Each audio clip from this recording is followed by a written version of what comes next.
बिस्मिल्लाहिर्रहमानिर्रहीम। नाज़रीन अस्सलाम वालेकुम। मैं हूं आपका मेज़बान साबिर शाकिर। वफाक़दार हुकूमत इस्लामाबाद से कुछ ताज़ा तरीन इत्तलात और हम खबरें आपसे शेयर करते हैं।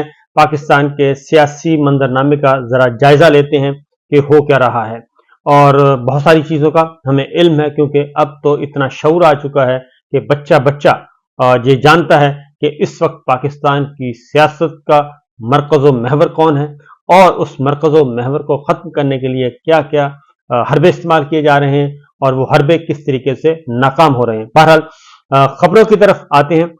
एक तो जी मुस्लिम लीग नवाज बहुत कोशिश कर रही है कि किसी भी तरीके से उनको कहीं ना कहीं से कोई एज हासिल हो जाए और कहीं ना कहीं से कोई कामयाबी मिल जाए, लेकिन उनको कामयाबी नजर नहीं आ रही। कल 3 जलसे हुए और 3 जलसों के तीनों नज़ारे आप तक हम पहुंचा देते हैं। एक था खैबर पख्तूनख्वा में, वो है पाकिस्तान तहरीक इंसाफ का। उसमें लीडरलेस कन्वेंशन था, वर्कर्स कन्वेंशन था, लीडरलेस था, कोई मरकजी लीडर नहीं था। शेर अफजल साहब थे, वो अपनी जान मार रहे हैं, वो निकले हुए हैं। इमरान खान साहब ने उनको निकाला हुआ है कि जाएं खैबर पख्तूनख्वा के आवाम तक पैगाम पहुंचाएं। वो पैगाम घर घर पहुंचा रहे हैं, घर घर, दफ्तर दफ्तर, गली गली, बाजार बाजार पहुंचा रहे हैं। हर शहर में वो कन्वेंशन कर रहे हैं, और इजाजत मिलती भी है, नहीं भी मिलती, फिर भी वो इस वक्त वो मोबिलाइज करने में कामयाब हो गए हैं पाकिस्तान के अवाम को। एक तो खैबर पख्तूनख्वा का, वो हम सब ने देखा, आपने भी देखा, और सोशल मीडिया पे, डिजिटल मीडिया पे उसकी धूमें हैं कि किस तरीके से बाजोड़ में हुआ, और नौशहरा में हुआ, पिशावर में हुआ, मुनीर में हुआ, सवात में हुआ। हर जगह जहां भी गए हैं वर्कर्स कन्वेंशन, और एक अवाम का सुनामी जो है वो निकला हुआ है, और अवाम टूट कर बाहर निकलते हैं और भरपूर तरीके से आते हैं। कल तो इंतहा कर दी गई, कल बाजोड़ में तो, और रास्ते रुकावटें खड़ी करने की कोशिश की गई, पुलिस आ गई, सड़कें खुदाई कर दी गई, रास्तों में रुकावटें खड़ी कर दी गई, और रोड ब्लॉक कर दिए गए कि लोग ना पहुंच सकें, लेकिन लोग पहुंचे और भरपूर तरीके से। और असल मामला है कि जोश और जज्बा नौशहरा में, मुनीर में, स्वात में, पिशावर में और बाजोड़ में जो जोश और जज्बा था, वो असल में खतरनाक है। और उसमें लोग जो हैं वो सुनने के लिए, कोई और बात सुनने के लिए तैयार ही नहीं है। वो इमरान खान साहब शुरू होते हैं, इमरान खान पे ख़त्म होते हैं, और पीटीआई और बल्ला, इसके अलावा वो कोई और नाम सुनने के लिए तैयार नहीं। ये तो था खैबर पख्तूनख्वा के अवाम का। अब ये अगला स्टेप है बलूचिस्तान। अगले मरहले में बलूचिस्तान जाना है, बलूचिस्तान के लोगों को मोबिलाइज करना है, और उसके बाद ये सुनामी जो है ये आना है पंजाब में। और पंजाब में इससे कहीं ज्यादा जो है वो पाया जाता है, अंदर भड़ास जमा हुई है। पंजाब के अवाम इससे कहीं ज्यादा बाहर निकलेंगे, क्योंकि पंजाब सबसे बड़ा सूबा है, और सबसे ज्यादा जुल्म जो है वो ही पंजाब में किया गया है। क्योंकि पंजाब में जितना जुल्म शहबाज हुकूमत ने और उनके नीचे राणा साहब ने, सब ने मिलकर जो जुल्म किया है, क्योंकि पसे पर्दा कौन था वो एक अलग दास्तान है, लेकिन सामने कौन था, हुकूमत किसकी थी, वो शहबाज शरीफ वजीर आजम थे, और वजीर दाखिला राना सनाउल्लाह साहब थे, और उसको वो ओन करते हैं। जितना भी जुल्म हुआ उसको वो ओन करते हैं। और फिर 9 मई के बाद जो कुछ हुआ वो भी सारे का सामने। फिर निगरान हुकूमत जो है वो उससे भी आगे, कई कदम आगे निकल गई है। तो ये सारा कुछ जो कुछ हो रहा है, ये पंजाब में जब ये आएगा, ये कुफ टूटेगा खुदा खुदा करके, और जब लोग बाहर निकलेंगे तो वो एक नाकाबिले यकीन हद तक नाकाबिले कंट्रोल होगा मामला। तो ये बलूचिस्तान से होता हुआ पंजाब में आना है, और वो जब आएगा तो हम सबको पता चल जाएगा। हम सबको तो पता है, लेकिन पता चलने वालों को पता चल जाएगा कि हो क्या रहा है। अब ये नून लीग क्या कर रही है? नून लीग ने गैर मुल्की फर्म्स जो हैं वो हायर की हुई हैं, गैर मुल्की फर्में, गैर मुल्की कंपनियों को हायर किया है, और उनसे रिसर्च करवाई जा रही है, तहकीक करवाई जा रही है। और वो इसलिए तहकीक करवाई जा रही है कि एक्चुअल रिजल्ट उन तक पहुंच चुका है, मुस्लिम लीग नवाज की लीडरशिप तक एक्चुअल रिजल्ट पहुंच चुका है। मैं बार बार कह रहा हूं कि तमाम के तमाम हमारी सिविल और मिलिट्री दोनों इंटेलिजेंस इदारे, और वो MI है, ISI है, IB है, स्पेशल ब्रांच है, वो ब्यूरोक्रेसी है, वो पुलिस है, वो सारी की सारी बता चुके हैं कि मुस्लिम लीग नवाज इलेक्शन नहीं जीत सकती। अब मुस्लिम लीग नवाज क्या कर रही है? वो शायद वो कहते हैं कि जी ये जो कुछ हमें डराया जा रहा है, सर्वे हो सकता है ठीक ना, इसलिए अब वो हर हलके में गैर मुल्की कंपनियों से वो सर्वेस करवा रही हैं, और सर्वेस करवा के, रिसर्च करवा के पूछ रही हैं नादरा उनका एक बना हुआ है टूल। नादरा बाकायदा तौर पर, क्योंकि वहां से इंफॉर्मेशन, इलेक्शन कमीशन और नादरा दोनों इंफॉर्मेशन देते हैं उनको, और उन गैर मुल्की कंपनियों को भी दे रहे हैं, मुस्लिम लीग नवाज को भी दे रहे हैं कि किस हल्के में अराई कितने हैं, जट कितने हैं, वटू कितने हैं, चीमे कितने हैं, चट्ठे कितने हैं, सैयद कितने हैं, खोखर कितने हैं, और ये सब ये आदाद शुमार उनको दिया जाता है। और दिया ये दे के अराई कितनी है, जाट कितने हैं, राजपूत कितने हैं, ये सारा दे के कौन कौन से हैं, तो कौन कौन सी पॉकेट्स हैं, ये सारा डेटा शेयर किया जाता है। और उसके बाद ये मालूमात इकट्ठी करके तो हर हल्के पे कहा जा रहा है कि जी हमें बताएं कि हम किस तरीके से इलेक्शन जीत सकते हैं। और इलेक्टेबल्स की मुख्तलिफ हल्कों में वो कहते हैं जी कि जीत की निशानदेही करवाई जाए कि हम कैसे अपने कर सकते हैं। तो ये एक कार्रवाई डालने की कोशिश की जा रही है। लेकिन ये सब कुछ अपनी जगह, मामला ये है कि इनके पल्ले कुछ नहीं है। और जो भी कंपनीज आ रही हैं, क्योंकि सबसे ज़्यादा जो जानता है कि रिजल्ट क्या आएगा वो है जी ISI का सबसे बड़ा नेटवर्क है। उसके बाद अगर हम फौजी नेटवर्क देखें तो MI है, क्योंकि हर कोर कमांडर जो है, हर कोर जो है वो रिजल्ट कलेक्ट करती है, वो डाटा इकट्ठा करती है, MI का मौजूद है। उसके बाद फिर इंटेलिजेंस ब्यूरो जो है वो ये काम करती है, स्पेशल ब्रांच ये काम करती है, इन सब के अपनी अपनी असेसमेंट्स होती हैं। उसके बाद फिर अगला जो असेसमेंट है वो हमारे गैर मुल्की सफारत खाने हैं, वो प्राइवेटली ये काम करवाते हैं। तो उन सब के पास भी ये आदाद शुमार होते हैं और सर्वेस करवाए जाते हैं। ये सब के सब आदाद शुमार आ चुके हैं। तो मुस्लिम लीग नवाज को अपना जो मुस्तकबिल है, तारीख मुस्तकबिल नजर आ रहा है, लेकिन इसके बावजूद वो एक माहौल बनाने की कोशिश कर रहे हैं। और अब हो ये रहा है कि जैसे जैसे मुस्लिम लीग नवाज की लीडरशिप को पता चल रहा है कि उनके पल्ले अब कुछ नहीं है, और एस्टेब्लिशमेंट भी उनको हो सकता है आखिर में आके एस्टेब्लिशमेंट भी कहे कि जनाब अब मैदान है और घोड़े हैं, आप जाने और आपके जाने काम। तो ये इसका इम्कान काफी ज्यादा मौजूद है, क्योंकि एक हद तक तो आप कुछ कर सकते हैं, इससे ज्यादा कुछ नहीं कर सकते।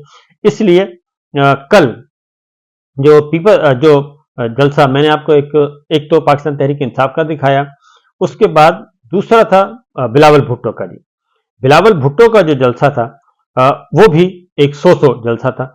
उसमें भी बहुत ज्यादा लोग नहीं आए, और उसमें लेकिन लोअर दीर में था, वर्कर्स कन्वेंशन था बिलावल भुट्टो साहब का।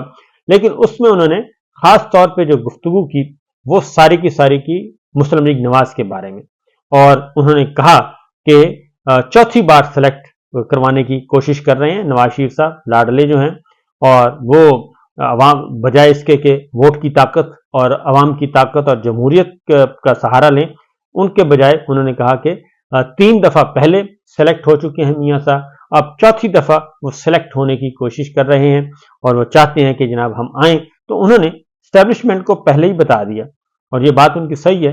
उन्होंने कहा कि हमें तो पता है कि नवाज शरीफ साहब आएंगे तो आपके साथ करेंगे क्या, आपको शायद नहीं पता। तो इसलिए जमहूरियत पे यकीन करें, और ये लाडले को लाने के बजाय, क्योंकि उधर महमूद खान अचकजई साहब भी कह रहे हैं कि ये सिलेक्शन ना करवाएं और जमहूरियत के असूलों पे चलें। इधर बिलावल भुट्टो खुद आ चुके हैं और उन्होंने भी कहा है कि आप सेलेक्ट ना करें। मिलिट्री स्टैब्लिशमेंट को भी कहा जा रहा है और इधर इनको भी सुनाया जा रहा है। लेकिन उनका जलसा था, तीसरा जलसा जो था वो था मुस्लिम लीग नवाज मरियम साहिबा का। अब मरियम साहिबा ने वहां पे जो तकरीर की, उनका जलसा भी वो बिल्कुल फारग हो चुका है। और एक बात बता दूं कि पाकिस्तान तहरीक इंसाफ का जलसा था सिर्फ और सिर्फ बाजोड़ के अलावा और कोई नहीं था, यानी कि लोकल वर्कर्स कन्वेंशन था। और मुस्लिम लीग पाकिस्तान पीपल्स पार्टी का लोअर दीर बिलावल भुट्टो मरकजी लीडर गए हुए थे, वो भी गिरदोनवा सारों को कॉल की गई थी, और वो उनका था। उसके बाद मरियम साहिबा का जो जलसा था वो तो बिल्कुल वो सिर्फ लोकल नहीं था, बल्कि उसमें गिरदोनवा के ये जलालपुर जट्टा के साथ साथ जो करीब से लोग आए हुए थे उसमें गुजरात भी शामिल था, उसमें सरगोदा भी शामिल था, कोट मोमन भी शामिल था। इन इलाकों से भी यानी कि करीब 3 डिस्ट्रिक्ट के लोगों को बुलाया गया था। लेकिन इसके बावजूद वहां हाजिरी जो है वो इंतहाई कम थी, और इतनी कम थी कि समा टीवी जो कि अलीम खान साहब का चैनल है, उन्होंने जो रिपोर्ट किया उसमें उन्होंने कहा कि ये जलसा नाकाम और जो देखी गई, जो गैदरिंग देखी, उसके बाद मरीम साहबा को गुस्सा आया, और न सिर्फ गुस्सा आया बल्कि उन्होंने इसकी तहकीकात का भी कह दिया। ये समा टीवी जो है उसने रिपोर्ट किया है। तो 3 जलसों का मैंने आपको बता दिया। एक बाजोड़ का वो आउटक्लास गया जी, वो कामयाब हुआ, और वहां पे लोग निकले, और एक सुनामी था, मिनी सुनामी था, लोकल लेवल पे था, लीडरलेस था। बिलावल भुट्टो साहब का 100 था, और मरीम साहबा का उससे भी फारग जलसा था, और इसीलिए उन्होंने ये दोबारा उसी नैरेटिव पे आ रहे हैं, क्योंकि लाडला जो है, महमूद खान अजगजई साहब भी कह रहे हैं इनको लाडला, ये सेलेक्ट होने जा रहे हैं। पाकिस्तान पीपल्स पार्टी भी इनको लाडला कह रही है, पाकिस्तान तहरीक इंसाफ भी कह रही है, और बेशुमार जो इस वक्त डिजिटल और सोशल मीडिया वाले भी ये कह रहे हैं कि लाडला। इसके अलावा सिर्फ ये नहीं कह रहे, बल्कि गैर मुल्की ज़राया ब्लॉग जो हैं, वो खा BBC है, खा वो वॉइस ऑफ अमेरिका है, खा वो वॉइस ऑफ जर्मनी है, खा वो इंडिपेंडेंट है, जितने भी हैं वो सारे के सारे ये कह रहे हैं। गार्डियन अखबार है, वो ये कह चुका है कि ये लाडले हैं, इनको फौजी क़यादत जो है वो ज़बरदस्ती इनको लाने की कोशिश कर रही है। ये सारी चीज़ें आ रही हैं, और ये लाडले क्या कहते हैं, अब लाडले जान छुड़वाने के लिए क्या कह रहे हैं। मरियम साहबा ने कहा जी 22 सालों में से 11 साल जलावतनी की जिंदगी गुजारी। अब जलावतनी की जिंदगी कौन सी होती है, जेल में थे, मोहतरमा कुलसूम साहिबा ने मामला तय किए जनाब परवेज मुशर्रफ साहब से, और सीधी जेल से निकले सरूर पैलेस जद्दा में। सरूर पैलेस जद्दा में क़यामत ताम था, मैं खुद विजिट कर चुका हूँ वहाँ पे, 2-3 दफ़ा मैं जा चुका हूँ, और मियाँ साहब से हेलो हाय होती थी, अच्छी गपशप थी उस वक्त। तो वो सरूर पैलेस में बेहतरीन माशाल्लाह आउट क्लास लाइफ थी जी, सब बेहतरीन, हर तरह की सब जिंदगी भर की जो नेमतें वो वहाँ पे मुयस्सर थी, और इसके साथ साथ वहाँ पे बिजनेस भी बढ़ रहा था, बिजनेस को भी लुक आफ्टर किया हुआ था। जो इस वक्त रेफरेंस चल रहे हैं सारे के सारे, हिल मेटल और अजीजिया, ये सारे, तो इसलिए उसको 11 साल जलावतनी कैसे कह सकते हैं। वो तो खुद गए थे, और अब 4 हफ्ते के लिए गए थे मेडिकल के लिए, वो भी इस्टेब्लिशमेंट के साथ मामला तय करके गए थे, और 4 साल के बाद वापस आए हैं। तो इसलिए वो कहते हैं जनाब ये तो एक था। उसके बाद मियाँ साहब ये कहते हैं, मियाँ साहब कहते हैं कि वही लाडले का तासुर ख़त्म करने की कोशिश कर रहे हैं कि मुझे 93 में भी, 93 में भी निकाला, मुझे 99 में भी निकाला, मुझे क्यों निकाला 93 में भी और 99 में। फिर वो दोबारा कारगिल वाले मसले पे आ गए कि मुझे कारगिल की वजह से निकाला गया, यानी वो पुराने उसी डगर पे, जो कि तकरीरें मौजूद हैं, मियाँ साहब की तकरीरें मौजूद हैं फ़ौज के खिलाफ, और ख्वाजा साहब की मौजूद हैं, ख्वाजा आसिफ साहब की, राना साहब की मौजूद हैं, जावेद लतीफ़ साहब की मौजूद हैं, इन सब की तकारीर मौजूद हैं, जो कि फौज के और फौजी स्टैब्लिशमेंट के, मिलिट्री स्टैब्लिशमेंट के खिलाफ हैं। 65 की जंग के खिलाफ मौजूद है, 71 की जंग के खिलाफ मौजूद है, कारगिल की जंग के खिलाफ मौजूद है, 47 की जंग के खिलाफ, 49 की जंग के खिलाफ मौजूद है, कश्मीर के खिलाफ मौजूद है। ये सारी की सारी तकरीरें इनकी मौजूद हैं। अब वापस वो उसी तरफ जाने की कोशिश कर रहे हैं, और महमूद खान अजगजई साहब भी ये बात कर चुके हैं, और उन्होंने कहा कि जी मैं जा रहा हूँ इस्लामाबाद, और इस्लामाबाद जाके बात करूंगा। तो ये सब का सब हमारे सामने एक तस्वीर मैंने आपको रखी। तो इन हालात में एक और भी इनको अपसेट है कि इस्तेहकाम पाकिस्तान पार्टी जो है वो इनके साथ नहीं करना चाहती किसी भी किस्म की सीट एडजस्टमेंट, और जहांगीर तरीन साहब करना चाहते हैं, अलीम खान साहब नहीं करना चाहते, और अलीम खान साहब ने कह भी दिया कि नून लीग के साथ कोई लेने देने की बात नहीं हुई। जो उनके हाशिम डोगर साहब हैं, वो भी इस बात के बहुत बढ़ चढ़ कर उन्होंने ये बयान किया कि हम नून लीग के खिलाफ लड़ेंगे, PDM के खिलाफ लड़ेंगे, लेकिन अब वो भी खामोश हैं। तो ये अंदर खाने इनकी चल रही हैं, और अलीम खान साहब ने कहा वो तो गपशप लगाने के लिए गए थे जहांगीर तरीन साहब और शहबाज शरीफ साहब आपस में, तो अभी तक ऐसा कोई लेने देने की बात नहीं हुई। तो देखते हैं कि क्या होता है, लेकिन हकीकत ये है कि ये सब कुछ अपना खो चुके हैं, और जो इस वक्त नक्शा, सियासी नक्शा बनता हुआ नजर आ रहा है, वो इमरान खान साहब, पाकिस्तान तहरीक इंसाफ और उन्हीं का ही है, क्योंकि वोट बैंक उनके पास है, लोग उनके पास हैं, अवाम उनके साथ हैं। और अब एस्टैब्लिशमेंट कब फैसला करेगी हकीकी मानों में न्यूट्रल होने का, ये है असल सवाल, क्योंकि उन्हें अगर न्यूट्रल होना पड़ेगा तो ही बात आगे बढ़ेगी, और इसी तरीके से होना पड़ेगा जैसे जनरल क़यानी साहब न्यूट्रल हुए थे। अगर उस तरह से न्यूट्रल ना हुआ तो फिर ये عدم استحکام چلتا رہے گا اور اس کا کوئی فائدہ نہیں ہوگا. اجازت دیجیے. اللہ حافظ.